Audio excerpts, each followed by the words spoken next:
So, hi Peter, welcome to Fit for 2030, my new podcast. Thank you so much for joining me today, and just give everyone a bit of background. You and I met about 4 or 5 years ago. I approached you about having one of our outdoor gyms at the Queen Elizabeth Olympic Park that was actually made out of aerosol cans in partnership with TerraCycle and RightGuard. The gym itself generates power, and there's a rig in the middle and some of our energy generating pieces. And you were absolutely fantastic in facilitating the installation of this very special gym. And I've always just been a huge fan of QEAP, the park. It's one of my favourite parks in London. We were delighted to get a gym installed there because we've done all the work with our Olympic gyms up until that point with Adidas. And to have something in the Olympic Park was just such a proud moment. I'm really keen to talk to you because at this point in recording this podcast, it's the penultimate day of COP26. The whole world is thinking about climate change and whether we're going to keep the planet from warming more than 1.5 degrees, and whether the deals that they're doing there are going to be enough to make a difference.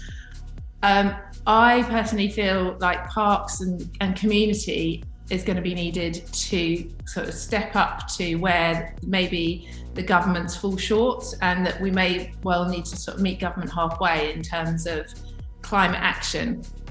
Obviously, parks give us a great opportunity to do things like tree planting and do things like creating habitat for nature. But yeah, I'm just really keen to get your story, for one, about QEAP and how it all came about, and find out a bit more about what you are doing in the park in terms of sustainability and kind of like your vision for the future and how parks can really support communities. So after that long introduction, could you just tell us a little bit about yourself and the story of QEAP? Sure. Well, I'm Peter Tudor, Director of Park Operations for the park now. And famously, of course, it was created for the London Games of 2012. And next year, we're celebrating 10 years since the Games, which is very exciting. But if we go back to 2005, when London won the bid for the Games, then the area in Stratford where the park now sits was, it wasn't a wasteland, but it wasn't an area you'd want to necessarily visit. There were lots of old industrial buildings falling down. Some of them were still in use. There were roads crisscrossing through, pylons crossing over the horizon, and railheads in various different parts of the site as well. And famously, one of the big sustainability impacts of creating the park was taking the earth, the contaminated earth. Diesel had been manufactured on site, acid had been processed there. So around about 2 million tons of soil was cleaned on site. It went through a cleansing process and then relaid in that great landscape that we now enjoy. And as part of the process of creating the park for the Games, there were 4,000 semi-mature trees planted and hundreds of shrubs and other planting. And of course, we've added to that since. The Games happened, great summer of 2012. We inherited the park in September 2012. And by July 2013, we were reopening the north, and by the spring of 2014, reopening the south. And we added to the landscapes that were already there for the Olympic and Paralympic Games, and then created lots of new landscapes with the gardens that run up the south of the park and the newly lawned areas up in the north. And it's almost 10 years on. It's a thriving place. People come to visit, but they also live there, they work there, they study there. With schools on the park. And during lockdowns, during the pandemic, the park was a green lung for London, and locals were able to come and enjoy just taking their exercise along the waterways, in the parklands, and sometimes also, when they were allowed to, taking their exercise on the equipment you install for us as well. Fantastic. Yeah, I do remember the space previous to the park, and I was doing a site visit in Newham, and it was a very scary place actually to walk through. prior to the park being there as a woman on her own. So yeah, what you've done is absolutely amazing.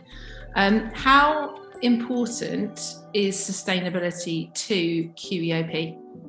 It's right at the heart of everything we do. It was the greenest games ever. That was one of the tags that was used back in 2012. And our job has been to maintain that, but also, because we report to the Mayor of London, to uphold and progress the sustainability objectives of the Mayor. So we are a mayoral body and we report into the GLA, and everything that we do on the park has to have some sort of sustainability angle to it, even if it's only just an assessment of what the impact of the activity will be. That's fantastic, because obviously parks are a great opportunity, and not all parks have been born out of that principle of sustainability like yours has. What best practice can you share with other parks? For example, tree planting or wildflower. What best practice do you do in your park that others could do as well? I guess we're lucky that we have this amazing legacy from 2012, but some of the park is quite wild, and that's deliberately so. We do maintain it, but we don't over-maintain it because it promotes that biodiversity. And therefore we have a wide range of insect life on the park. We've got bird life, and we've also got some mammals as well. And that's all part of processing and progressing that legacy from the games, of not taking away the landscapes wherever possible, of making sure that people understand why some of them are looking a bit wild. It's not that they're unkempt, it's because they're an important haven for certain rare insect species that we seem to be attracting to the park. And same thing with the waterways, making sure that they're maintained, but not overly so. That's really interesting. So in terms of sort of, you segment areas for wilderness, essentially, is that kind of what you're saying? Yeah, and there's certain planting areas which are very wilderness focused. There are others where there's meadow planting because of the biodiversity that promotes. There's areas of the park that are underlit at night, deliberately so, because that attracts certain wildlife, particularly bats and birds that are nocturnal. So there's all sorts of different nuances to it, but one of the important things is that we explain that to people. The north of the park isn't necessarily a light area. It's not during the evening hours, so that's not necessarily an area to go for a walk on your own, because deliberately so it's dark. And how else do you support nature? So for example, bees, what about pesticides? Are they used in the park, or? No, we keep use of pesticides absolutely to a minimum. We don't use peat in the planting. So this year we added the Blossom Garden, which is the commemorative garden for those who've been affected by the pandemic. And actually the planting isn't yet complete because the only plants, some of the shrubs that we could only get at the time, were going to come with peat attached to them. So we deliberately avoided that, and we deferred the planting of those. And we certainly make our choices around how we maintain the land, sustainability. And as I say, we've got all sorts of different wildlife now in the park, starlings and mallards, and we keep getting the Green Flag Award, which is great. Just been awarded that for the 6th year running. That's fantastic. What challenges have you overcome? It sounds like being sustainable, you just mentioned having to sort of hold fire on certain planting because of its attachment to peat. What challenges have you overcome in being more sustainable? Particularly cost, I think, is always a challenge. Making sure that actually the sustainability is at the heart of it, so that's a reason we may spend more on some things than other places might. The park is 10 years old, as I say, and the buildings, the park is 9 years old. The buildings are definitely 10 years old because they were already a year before the games. And one of the challenges we have there is maintaining those buildings and updating them, because things that were brand new and very modern 10 years ago have now changed, and particularly lighting. We're looking at LED lighting in certain of the venues, replace the more utility rich or more utility using lighting that is in them at the present time. So it's keeping them up to date. They were BREEAM excellent. Some of them were BREEAM excellent when they opened, and it's maintaining that, and then making sure that anything new that we add to the park also meets those standards too. So we're constantly challenging ourselves, and we have a team of people who quite rightly take us to task on everything we do. Obviously, you're the director of QEOP. What is your vision for the park, and how can it help with the climate crisis? Well, as I say, 15 years ago it didn't exist. So suddenly we have this green swathe in East London where it wasn't there before. It's already been designed to partly help and anticipate the climate crisis, particularly the issues of the water levels rising. And the north of the park was designed to be a flood table. And I think 3 times so far in 2021, the north of the park has flooded in the way that it is supposed to when there is heavy rainfall.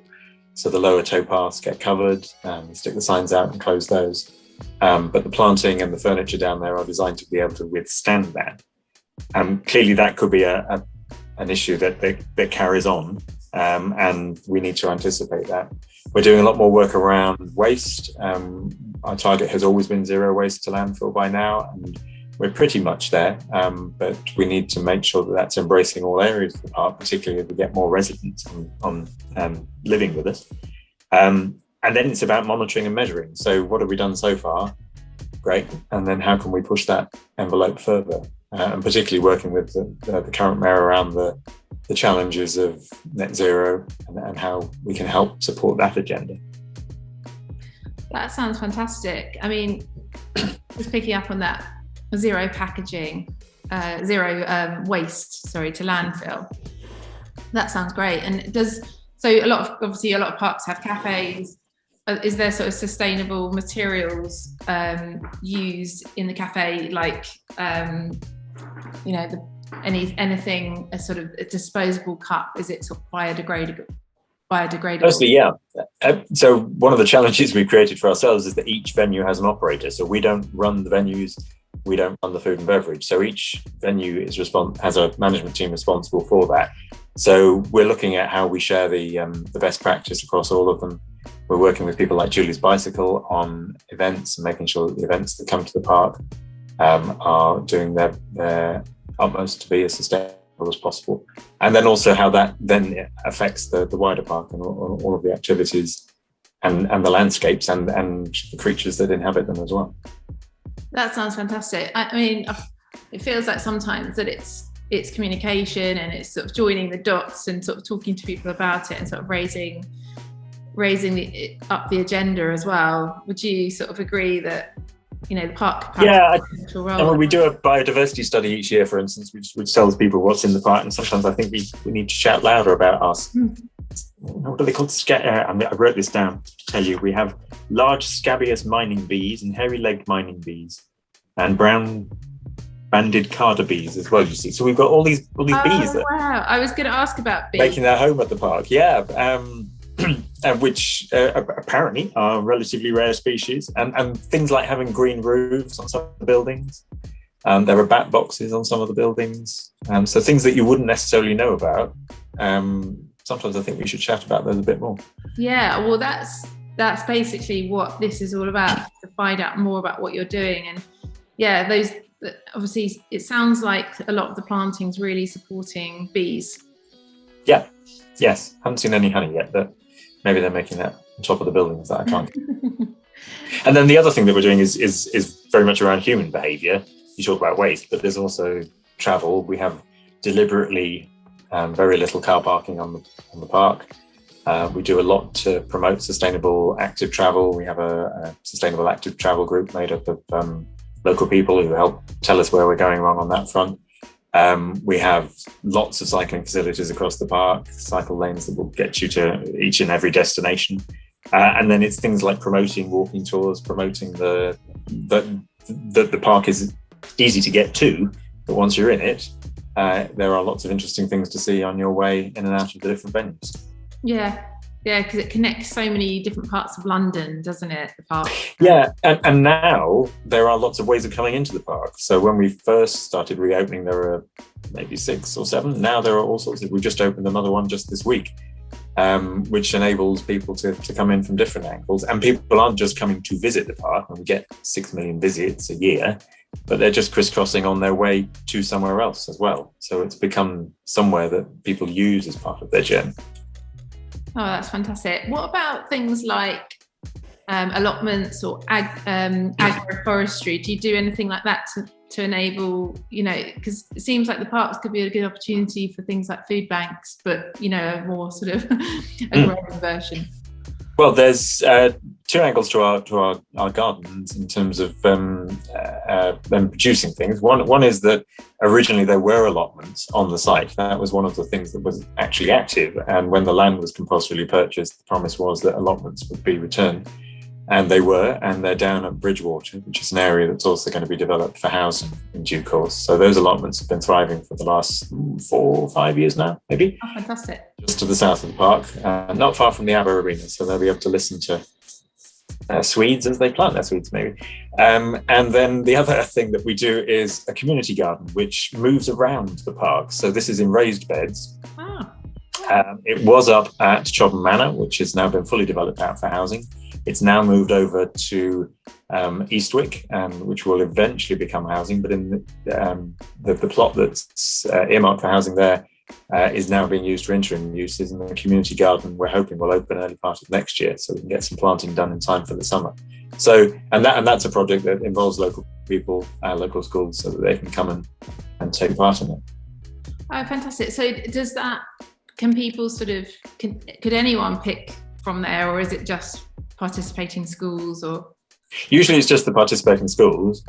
We do also have an orchard in the middle of the park which commemorates the Paralympics, and the apples didn't once they've matured, the apples were gone pretty quickly as people walk. So there is that as well. But yes, the community garden is very much, the mobile garden is about the local community that's working in there and enjoying the fruits of their labours. That sounds amazing. Is there a scope for that to sort of extend beyond that garden? Like, for example, people love picking blackberries and sort of edible hedgings and stuff like that. Yeah, we don't really have too much of that in the park. We've got some raspberries, but there's not a lot of foraging to be done. Although I know there's an East London forage group that might tell me different. But that would be really cool. Fringes of the park, there are things like the Greenway, which is not owned by us, but is part of the Thames Water Network. There's a certain amount of foraging to be done there for sure. Okay, yeah, and there's that amazing cafe down there as well. Yeah, YouTube. Best vegan breakfast ever, and great coffee as well. So can you paint a picture of the potential of parks for health and sustainability? In an odd sort of way, the pandemic has really shown us how parks can be used for this, because the park went from being a place that 6 million people came to every year to being a place for very much the people just in the local area. I remember we did some press right at the start of lockdown saying, if you normally travel to come to the park, please don't, unless you can walk here or cycle here, because it became about the place for people to exercise during the pandemic. The venues closed, so the visitors were only coming to enjoy the parklands. And unfortunately, because of the great waterways and the landscaping, that was something they could do even in that rather bleak time, just as the pandemic got hold. So we're looking to sort of build on that, really. More visits, more walks across the park, more ways of exploring it. As we look to celebrate 10 years since the Games, we'll be hopefully looking at some new trails that can get people to some of the little-known, less visited corners of the park. And then we will carry on building on the sustainability foundations that we've got. So there will be more planting, more trees. We've got the new homes coming, and they will bring more people to the park. And of course, East Bank is coming as well, which is the big cultural quarter that's being built just to the north of the aquatic centre. And that in its own way will bring some challenges, but all of the partners there are committed to our sustainability objectives as well. That sounds fantastic. It sounds like the park's doing, a great job in what it's doing for sustainability. It's almost like you say, the pandemic has made people appreciate what the park can offer, and actually it's just doing more of what you're doing by the sounds of it, and people just doing less of the highly consuming things of life that are damaging the planet, because obviously there's so much joy to be gained from just going to QEOP or a beautiful park, and we need to appreciate nature. But what other activities can take place on the park to sort of engage people in sort of climate action and a more healthier, sustainable lifestyle? In terms of healthier lifestyle, we've always been very committed to making sure that a place that began as a centre for sport continues to be so, but gives everybody the opportunity to participate. So we'll continue running our complimentary sporting festival in the summer. We've got the objectives around pricing, so we make sure the pricing to come and have a swim or to use one of the courts in the Copperbox Arena are as low. We keep the prices as low as possible so as many people can do it. And one of the great things about being on the park, usually on the hour, on a weekday, is seeing all the little kids in their yellow tabards coming in, heading to the London Aquatic Centre for their swim, because about 60,000 school children go to the Aquatic Centre every year.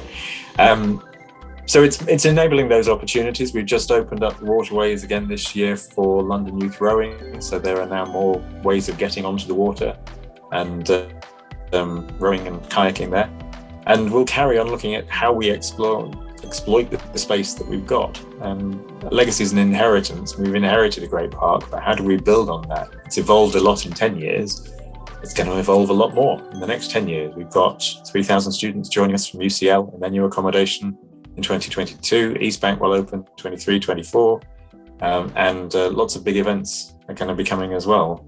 But how do we build on all of that in a place which is all about where people now live and work and study and take their leisure?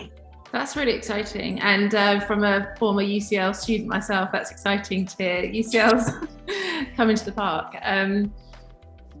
Obviously, you talk about the next 10 years, and we've, according to scientists, got 7 years until we hit an increase in temperatures of 1.5 degrees. What role can the park play in helping communities to become fit for this race to net zero?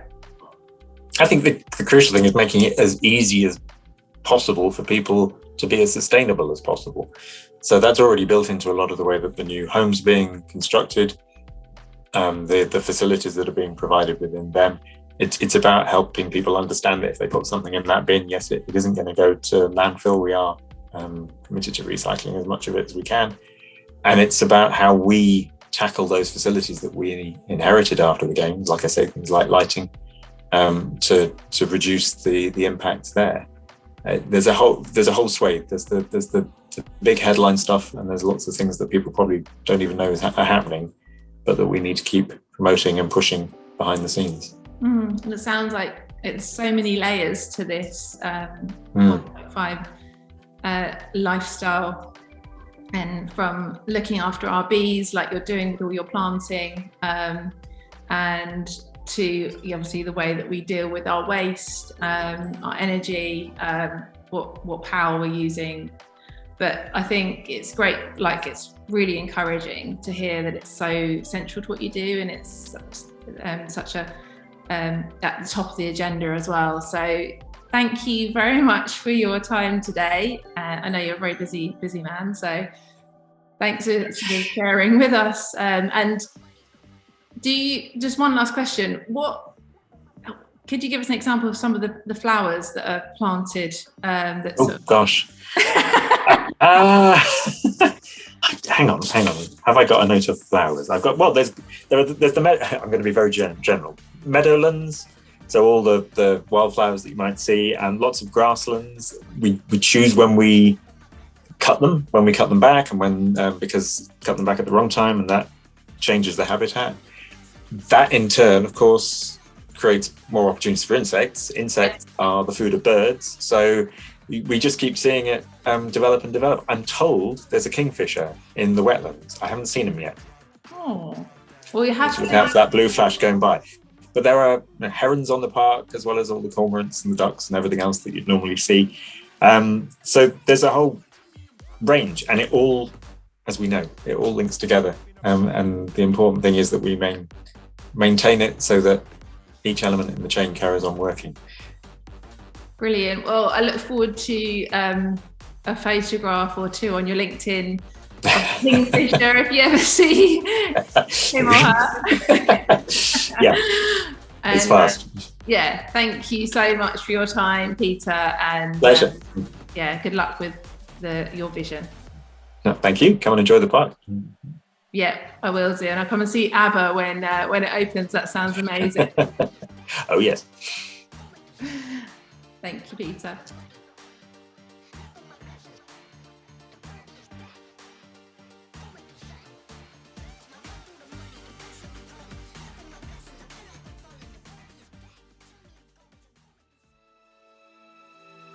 By purchasing Heal Care Move, you will fund the planting of 20 trees.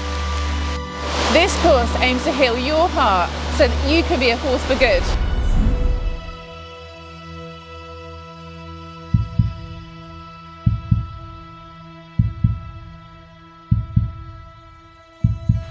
I'm the co-founder of the Great Outdoor Gym Company, and I've designed this course, Heal Care Move, for you and your heart. We need powerful people, and you're one of them. Don't be held back any longer. You're a force for good, and the planet needs your love. It's time to heal, care, move for ourselves, our families, and our planet. Heal, care, move.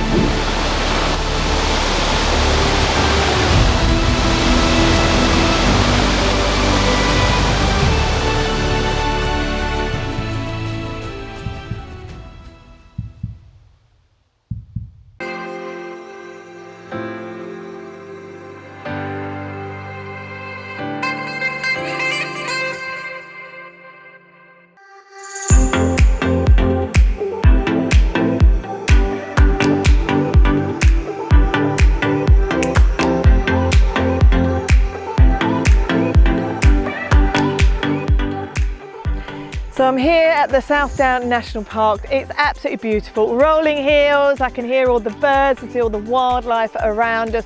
It's just a great way to get away from those busy lives that we all lead.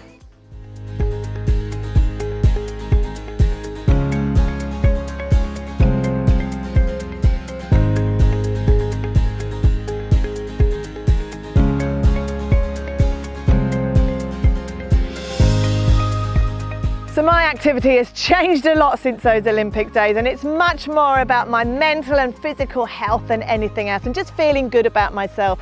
So it's about just getting outside and enjoying what's around us and getting ourselves physically active as much as we can.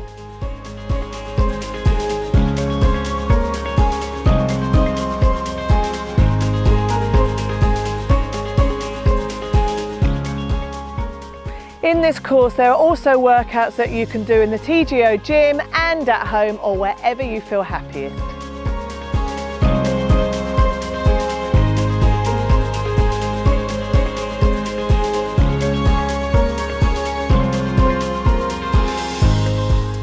So, are we ready? Let's get out there and enjoy the great outdoor workout with the national parks.